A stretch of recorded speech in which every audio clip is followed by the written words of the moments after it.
انہوں نے کر کے دکھایا نا.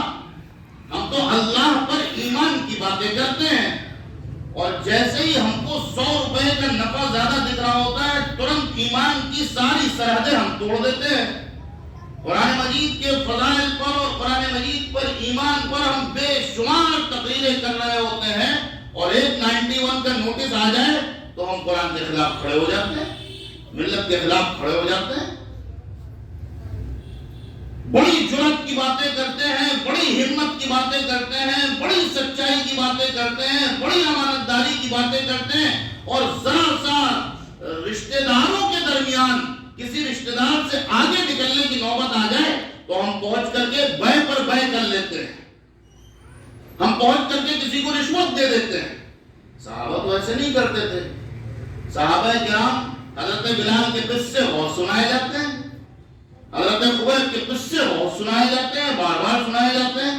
عمل مطلوب ہے, عمل مطلوب ہے. نبی موجود ہیں, نبی کی موجودگی میں بلال کو ریت پر لٹایا جا رہا ہے, ان کے سینے پر پتھر رکھا جا رہا ہے اور وہ کہہ رہے ہیں هو اللہ احد. اور ہمارے اتنے بڑے ملک میں اگر 119 لنچنگ ہو گئی تو پورا ملک کا مسلمان بلبلا اٹھا. اور کتنے ایسے تھے جنہوں نے ٹوپیاں لگانی چھوڑ دی, کتنے ایسے تھے جنہوں نے داڑیاں صاف کر دی, کتنے ایسے تھے جو کہنے لگے خالص مسلم بستی میں گھر نہیں ہونا چاہیے.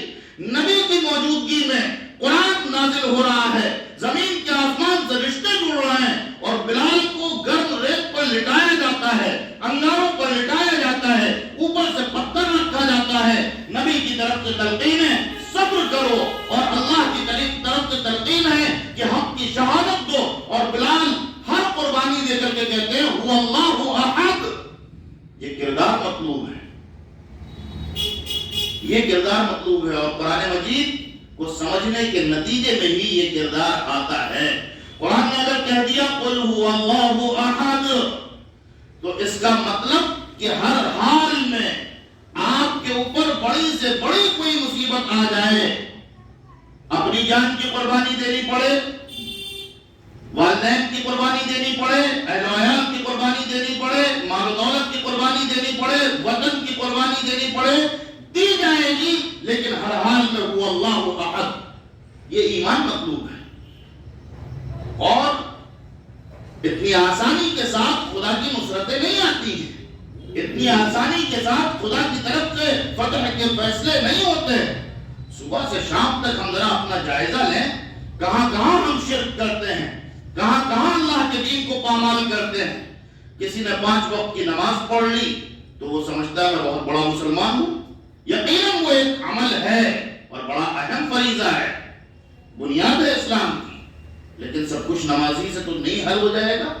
آپ نے اگر کسی سے جھوٹ بولا ہے نماز تو نہیں معاف کروا دے گی, آپ نے کسی کا حق مارا ہے نماز تو نہیں معاف کروا دے گی, آپ نے بہن کا حق مارا ہے نماز نہیں معاف کروا دے گی, آپ نے بیوی کی حق تلفی کی ہے نماز نہیں معاف کروائے گی, آپ نے والدین کی حق تلفی کی ہے نماز نہیں معاف کروائے گی, اولاد کی حق تلفی کی ہے نماز نہیں معاف کروائے گی, پڑوسی کا حق مارا ہے نماز نہیں معاف کروائے گی. معاملات الگ ہیں, عبادات الگ ہیں, دین کا ایک کامل تصور ہے, ہر چیز کا ایک خانہ ہے. کسی نے نماز پڑھ لیا سمجھا میں بہت بڑا, کسی نے 2-4 تقریریں کر لی تو وہ سمجھتا ہے میرے پاس تو سرٹیفکیٹ ہو گیا, میرے پاس تو سند ہو گئی. اور وہاں صورتحال کیا تھی؟ مکہ مکرمہ میں آزمائشوں کا دور شروع ہوا اور صرف آزمائش, صرف آزمائش, صرف آزمائش. ایک حبشہ کی طرف ہجرت ہوئی, پھر بائیکاٹ ہوا. صحابہ ابی طالب بائیکاٹ کر دیا گیا. حضور پاک علیہ السلام اپنے جانثاروں کے ساتھ ایک گھاٹی میں موجود ہیں.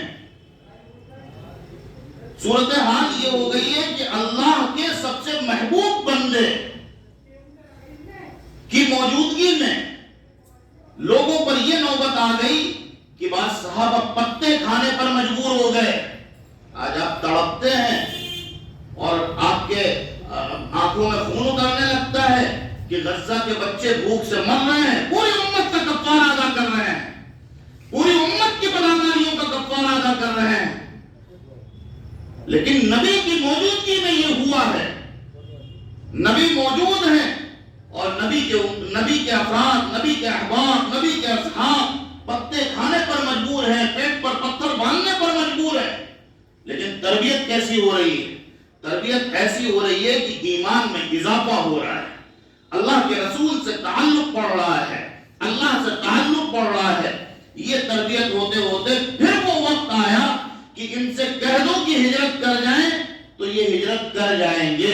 اب بھٹی میں وہ تپا کر کے ایسے کندن بنا دیے گئے تھے کہ ان کے لیے گھر چھوڑنا آسان ہو گیا تھا، ان کے لیے باپ کو چھوڑنا آسان ہو گیا تھا، ان کے لیے بیوی کو چھوڑنا آسان ہو گیا تھا، ان کے لیے اپنی تجارت، اپنے کارخانے، اپنی صنعتیں چھوڑنا آسان ہو گیا تھا۔ آج آپ کسی سے کہہ دیجئے، نعوذ باللہ نعوذ باللہ، ایسے آپ کو مل جائیں گے جو کہیں کہ بھائی اپنا دھرم رکھو اپنے پاس، ہم اپنی جائیداد اپنی زمین نہیں چھوڑ سکتے۔ تو وہاں کندن بنایا گیا، آزمائش کی بھٹی میں تپایا گیا۔ سورۃ المجادلہ میں اللہ نے خود کہا ہے، اللہ کا علم تو محیط ہے، اللہ سب کچھ جانتا ہے، لیکن اللہ یہ ظاہر کرنا چاہتا تھا کہ ہم دیکھ لیں تم میں مجاہدین کون ہیں، تم میں صبر کرنے والے کون ہیں، تمہارے اندر جو کچھ ہے اس کو صاف ظاہر کر دے۔ اس کے بعد یہاں سے نکلے، مدینے جیسے ہی پہنچے تو یہاں تو کہا گیا تھا پٹتے رہو، ستائے جاتے ہو تو برداشت کرو، بس خدا کے دین کی تبلیغ کرتے رہو، خدا کی کتاب کو سناتے رہو، یہاں یہ حکم تھا۔ وہاں جب پہنچے تو فوراً حکم دے دیا گیا چلو میدان میں۔ جب جنگوں پر جنگیں ہونے لگی تو ایک موقع ایسا بھی آیا کہ حضرات صحابہ میں سے کچھ لوگ حضور کی خدمت میں پہنچے اور کہا حضور کیا کوئی ایسا بھی وقت آئے گا کہ ہمیں ہتھیار کھول کے رکھنے کی نوبت آئے گی؟ مکے میں یہ صورتحال تھی، مدینے میں جب سے آئے ہیں جنگوں سے فرصت نہیں مل رہی ہے، اللہ کی طرف سے غضب نازل ہو گیا، اللہ کی طرف سے ڈانٹ پلائی گئی اور فرمایا گیا تم میں سے اگر کوئی پیچھے رہ جاتا ہے تو خدا کو اس کی پرواہ نہیں ہوگی، خدا تمہاری جگہ دوسرے لوگوں کو لے آئے گا اور ان سے کام لے گا، ان کو کھڑا کر دے گا۔ صحابہ کرام سے یہ خطاب کیا گیا اور پھر نبی کی موجودگی میں حضرات صحابہ کو میدان احد میں لے جایا گیا اور وہاں بظاہر کفار کو فتح ہوئی اور حضرات صحابہ کو شکست ہوئی۔ نبی پاک علیہ السلام کے دانت شہید ہوئے اور 70 صحابہ کرام شہید ہوئے۔ 700 صحابہ میں سے 70 صحابہ کرام شہید ہوئے۔ کتنے فیصد ہو گئے؟ 10% صحابہ کی قربانی نبی کی موجودگی میں اللہ تبارک و تعالی نے لی۔ اس کے بعد پھر فتوحات کا سلسلہ شروع ہوا۔ ہم یہ سمجھتے ہیں کہ بغیر قربانیوں کے خدا کی نصرت آ جائے، خدا کی طرف سے فتح کے فیصلے ہو جائیں، نہیں ہو سکتے ہیں۔ ہاں ہم بلبلاتے اس لیے ہیں کیونکہ ہماری تربیت قرآن کے آغوش میں جیسی ہونی چاہیے تھی ویسی نہیں ہوئی۔ ہم میں سے لوگ بوڑھے ہو جاتے ہیں، انہیں یہ نہیں معلوم ہوتا ہے کہ 5 وقت کی نماز میں 50 مرتبہ الحمدللہ رب العالمین الرحمن الرحیم مالک یوم الدین ایاک نعبد و ایاک نستعین اهدنا الصراط المستقیم صراط الذین انعمت علیہم غیر المغضوب علیہم ولا الضالین۔ یہ جو ہم پڑھتے ہیں کیوں پڑھتے ہیں؟ خدا بار بار ہم سے اس کی تکرار کیوں کروانا چاہتا ہے؟ بار بار ہمیں کیوں سکھایا گیا ہے کہ نماز میں یہ دعا مانگو، یہ مناجات کرو؟ ہم جب یہ سمجھتے ہی نہیں تو ہماری تربیت کیسے ہوگی؟ ہمارا اللہ سے تعلق کیسے مضبوط ہوگا؟ ہمارا عقیدہ کیسے بنے گا؟ ہمارا یقین کیسے مضبوط ہوگا؟ ہم تو یہ سمجھتے ہیں کہ صاحب یہ جو نماز میں سب سے زیادہ سورہ پڑھی جاتی ہے، یہ سب سے مبارک سورہ ہے، سب سے مقدس سورہ ہے، اگر کسی کے سر میں درد ہو جائے تو اسی سورہ فاتحہ کو پڑھ کر کے پھونک مارو اور بس چٹکی بجاتے میں ختم قصہ۔ ہم نے تو یہ سمجھ رکھا، اور اگر ہم اس سورت کو پڑھ رہے ہوتے، جس طرح سے پڑھ رہے ہیں اس طرح سے سمجھ رہے ہوتے تو ہمارے ایمان میں اضافہ ہوتا، ایمان میں ترقی ہوتی۔ قرآن مجید کا یہ حق ہے کہ قرآن مجید کو پڑھا جائے اور قرآن مجید کا یہ حق ہے کہ قرآن مجید کو سمجھا جائے، اور جب تک قرآن مجید کو سمجھنے کی کوشش نہیں کی جائے گی، جب تک ہمارا اللہ سے جیسا تعلق ہونا چاہیے ویسا تعلق نہیں ہو سکتا ہے۔ ہم صرف قصے تو پڑھ سکتے ہیں، قصے تو سنا سکتے ہیں، لیکن وہ تعلق نہیں ہو سکتا ہے ہمارا کہ ہم اس کا نام لے کر کے اور آگ میں کود جائیں۔ وہ تعلق اللہ سے پیدا کرنے کے لیے، استوار کرنے کے لیے قرآن مجید کو سمجھنا پڑے گا اور سمجھ کر کے پڑھنا پڑے گا۔ اور قرآن مجید کو سمجھنے کی کوئی عمر نہیں ہوتی ہے اور کوئی حد نہیں ہوتی ہے۔ جتنا آپ قرآن کی گہرائیوں میں اترتے جائیں گے، قرآن آپ پر اتنا ہی کھلتا چلا جائے گا، اس کے اسرار و رموز کھلتے چلے جائیں گے۔ قرآن میں آپ کو اپنا کردار نظر آئے گا۔ لَقَدْ أَنزَلْنَا إِلَيْكُمْ كِتَابًا فِيهِ ذِكْرُكُمْ أَفَلَا تَعْقِلُونَ۔ ہم نے جو کتاب تم کو دی ہے، اس کتاب میں تمہارا کردار موجود ہے، تمہارا تذکرہ موجود ہے، تمہارا کریکٹر موجود ہے، تم سمجھتے نہیں ہو۔ امام احمد بن حنبل کے بڑے مشہور شاگرد ہیں احنف بن قیس، انہوں نے یہ آیت پڑھی تو انہوں نے یہ آیت پڑھی کہ قرآن میں تمہارا تذکرہ موجود ہے، تم سمجھتے نہیں۔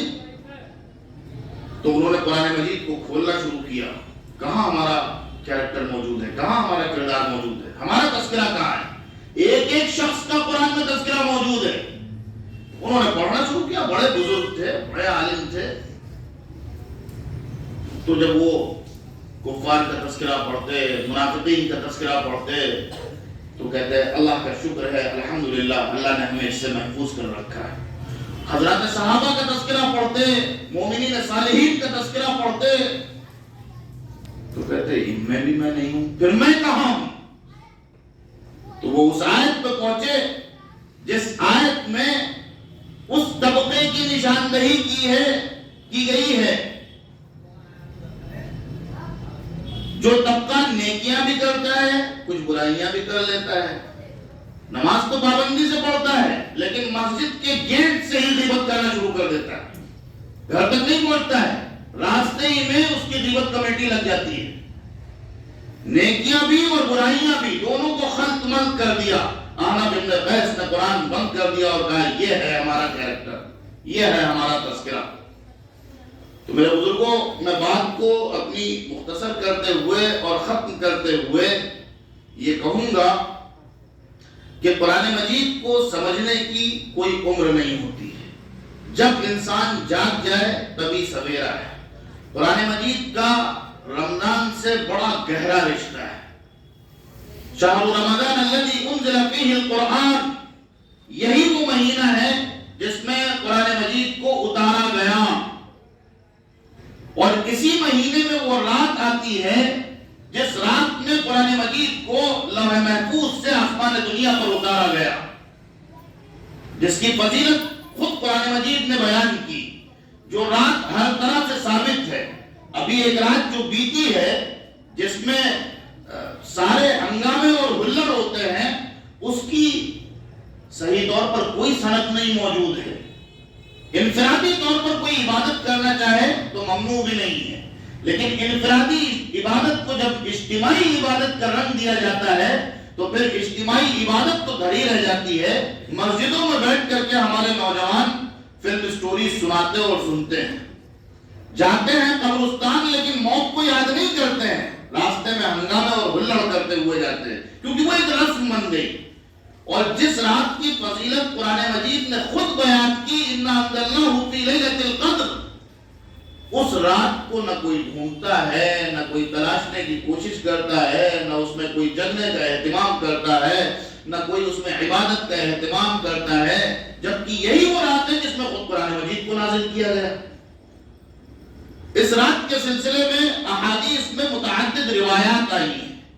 ان روایات کے مجموعے کو جب سامنے رکھا جاتا ہے تو مختصراً یہ بات سمجھ میں آتی ہے کہ یہ رات رمضان کی تاق راتوں میں ہوتی ہے۔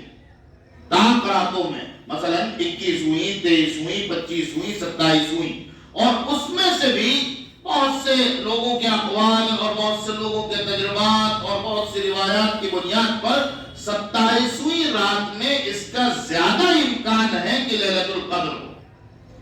تو رمضان اور قرآن کا بڑا گہرا رشتہ ہے۔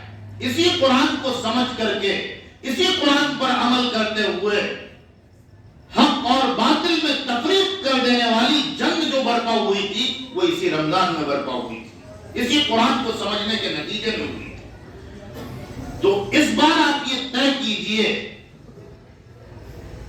کہ ہم رمضان المبارک کو قرآن کے مہینے کے طور پر سیلیبریٹ کریں گے. سیلیبریٹ کے لفظ سے آج کل ہمارے یہاں انگوٹھا ٹیک لوگ بھی واقف ہوتے ہیں. پڑھے لکھوں کو تو چھوڑ دیجئے، وہ کبھی اینیورسری سیلیبریٹ کرتے ہیں، کبھی برتھ ڈے سیلیبریٹ کرتے ہیں، اور پتہ نہیں کون کون سے ڈیز سیلیبریٹ کرتے ہیں. کل یا آج میں نے سنا وومنس ڈے سیلیبریٹ کیا جا رہا تھا عالمی پیمانے پر. تو صاحب سیلیبریٹ کے لفظ سے جب آپ اتنے واقف ہیں تو اس بار ہمارا یہ مشورہ مانیے کہ رمضان جو قرآن کا مہینہ ہے، جس میں خود حضور پاک علیہ السلام قرآن کے دور کیا کرتے تھے، حضرات صحابہ رمضان میں کثرت سے قرآن پڑھا کرتے تھے، خوب پڑھا کرتے تھے، قرآن کے حلقے لگا کرتے تھے. تو آپ بھی یہ کوشش کیجئے کہ ایک رات میں سپر فاسٹ کے طرح سے قرآن پڑھنے اور سننے سے گریز کریں گے. 3 رات میں قرآن پڑھ کر کے بقیہ اوقات اپنے فارغ نہیں کریں گے. رمضان میں عبادت کی کثرت مطلوب ہے. جتنی زیادہ نمازیں پڑھی جائیں، جتنا زیادہ قرآن پڑھا جائے، جتنے زیادہ ذکر کیے جائیں، جتنی زیادہ دعائیں کی جائیں، یہ مطلوب ہے. اپنا ابھی سے شیڈول بنائیے کہ ہم روزانہ اتنے پاروں کی تلاوت کریں گے، روزانہ اتنی آیتیں یاد کریں گے، روزانہ اتنی آیتوں کو سمجھنے کی کوشش کریں گے. آپ طے کیجئے کہ ہم قرآن کو درست پڑھنا بھی سیکھیں گے اور قرآن کو سمجھنے کی بھی شروعات کریں گے اور قرآن کو سمجھ کر کے اس پر عمل کی بھی شروعات کریں گے. المیہ یہی ہے. قرآن سے تعلق کیوں مضبوط نہیں ہو رہا ہے اور اس کے نتیجے میں اللہ سے تعلق کیوں نہیں مضبوط ہو رہا ہے؟ اس کا جواب صرف ایک جملے میں، یا تو ہم قرآن پڑھتے نہیں، یا تو قرآن پڑھتے ہیں سمجھتے نہیں، اور یا تو ہم پڑھتے بھی ہیں سمجھتے بھی ہیں لیکن عمل نہیں کرتے. اور جب تک یہ تینوں چیزیں جمع نہیں ہوں گی، جب تک یہ امت رسوا ہے اور رسوا رہے گی. اور جس دن یہ امت قرآن مجید کو پڑھنے لگے گی، اس کو سمجھنے لگے گی، اس پر عمل کرنے لگے گی، تو اس نے کم و بیش 1000 سال تک دنیا کی یہ سپر پاور تھی، سپر پاور ہوگی. قرآن مجید میں اس کی بشارت موجود ہے. جس دن اللہ کے بندے اللہ سے اپنا تعلق مضبوط کر لیں گے اور قرآن مجید کی شرط کے مطابق وَلَا يُشْرِكُونَ بِي شَيْئًا، میرے ساتھ کسی چیز کو شریک نہیں کریں گے، اس دن الذین ان مکناہم کی بشارت میں وہ شامل ہو جائیں گے. پھر انہیں استحکام حاصل ہوگا، پھر وہ دنیا کے سپر پاور ہوں گے، پھر دنیا میں ان کی عزت ہوگی، پھر دنیا میں ان کی عظمت ہوگی. قرآن پر عمل کے ذریعے سے عزتیں اور رفتیں حاصل کی جا سکتی ہیں. اور قرآن کو چھوڑ کر کے، قرآن کو ترک کر کے اگر کوئی یہ چاہے کہ اس کا کوئی سیاسی نظام، اس کی کوئی سیاسی جماعت، اس کا کوئی تعلیمی نظام قرآن کو پس پش ڈال کر کے اسے عزت دلا دے گا، تو یہ اس کی بھول ہو سکتی ہے، اس کی نادانی ہو سکتی ہے، اس کی کج فہمی ہو سکتی ہے. نہ قرآن اس کی تصدیق کرتا ہے، نہ سیرت اس کی تصدیق کرتی ہے، نہ صحابہ کی زندگیاں اس کی تصدیق کرتی ہیں، اور نہ تاریخ اس کی تصدیق کرتی ہے.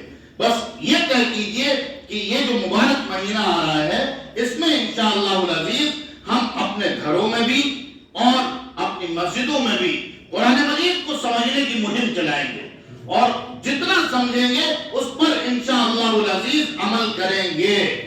اگر آپ نے اس چھوٹے سے مجمع میں یہ طے کر لیا تو یہ محلہ صرف اسی ایک رمضان میں انشاءاللہ العزیز ایک تبدیلی کے لیے آئیڈیل بن جائے گا پورے شہر کے لیے، اور پھر پورا شہر انشاءاللہ پورے ملک کے لیے آئیڈیل بنے گا. تو بس یہ طے کیجئے کہ اس رمضان میں انشاءاللہ ہم کو قرآن سے اپنا تعلق مضبوط کرنا ہے، اور قرآن کے ذریعے ہم کو اللہ سے بات کرنے کا شرف حاصل کرنا ہے، اللہ سے اپنا تعلق مضبوط کرنا ہے. اور اس طرح سے انشاءاللہ ہمیں اپنی نسلوں کے ایمان کی حفاظت کا انتظام کرنا ہے. اللہ تبارک و تعالی ہم سب کو عمل کی توفیق عطا فرمائے. وآخر دعوانا الحمدللہ رب العالمین.